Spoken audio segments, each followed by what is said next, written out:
अंदाज म्हणूनच ते देतील. ते म्हणाले की तुम्ही सांगा, आम्ही लगेच द्यायची व्यवस्था करू. ओके, ते नंबर द्या त्यांना. अनुराज 20 त्यांच्या घरी लाव बरं कलेक्टर.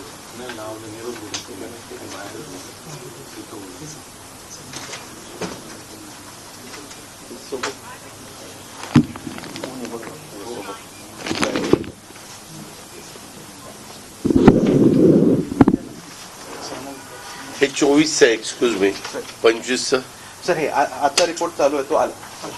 हा पाण्याच्या धरणासाठीचा रिपोर्ट. नाही, हा पाण्याच्या साठ्याचा नाही, तसं नाही. हे रेड ऑरेंज येलो तसं नाही. असं केलं ना तर जर मला मीडियाशी बोलायचं म्हणलं तर मला सोपं जाईल. आणि उद्याचं नाही मिळेल. उद्याचा सर अंदाज मग उद्याचा आपण अंदाज व्यक्त करू आणि आत्ताच हे सांगू. पण सर अपडेट अंदाज 1 वाजता येतो दररोज त्यांचा. ठीक आहे ना. आता जे काही आत्ताचा आपण अंदाज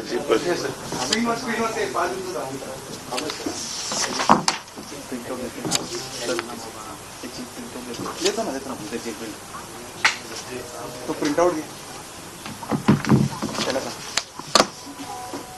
तो प्रिंटआउट घे ना.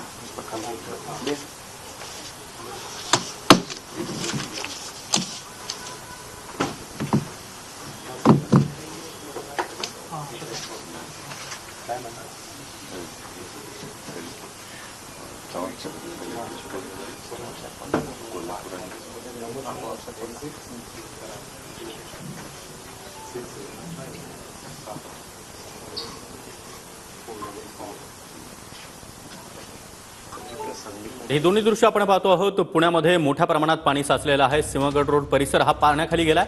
तर दुसरीकडे मंत्रालयाच्या आपत्ती व्यवस्थापन कक्षातून अजित पवार हे स्वतः या ठिकाणी उपस्थित आहेत आणि संपूर्ण परिस्थितीचा आढावा ते घेत आहेत. संबंधित यंत्रणांना, संबंधित अधिकारी.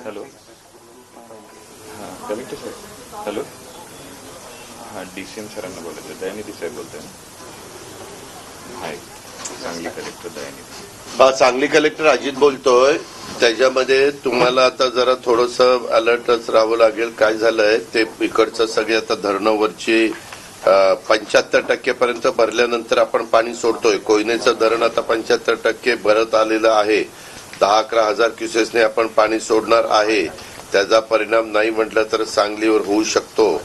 तर त्या पद्धतीनं आताच ज्या भागामध्ये पाणी वरनं जास्त झाल्यानंतर लोकचे घरं वगैरे पाण्यात जातात त्यांना आत्ताच शिफ्ट करा. त्यांना बाकीच्या ज्या काही गरज लागेल, चहा पाणी, नाश्ता, जेवण वगैरे ते सगळं त्यांना द्यायची व्यवस्था करा. शाळा अशा पद्धतीनं किंवा ते काय तुमचे हॉल असतात लग्नाचे, तशा पद्धतीनं पण ताब्यामध्ये घ्या. हे आपल्याला कलेक्टरला एका आदेशाने घेता येतात. त्या पद्धतीनं सगळ्या गोष्टी करा. काही अडचण आली तर सांगा. NDRF, SDRF ची टीम वगैरे पाहिजे असेल तरी देखील आता ऑलरेडी सांगलीला आपण एक टीम हे केलेलीच आहे, आपल्याकडे आहे.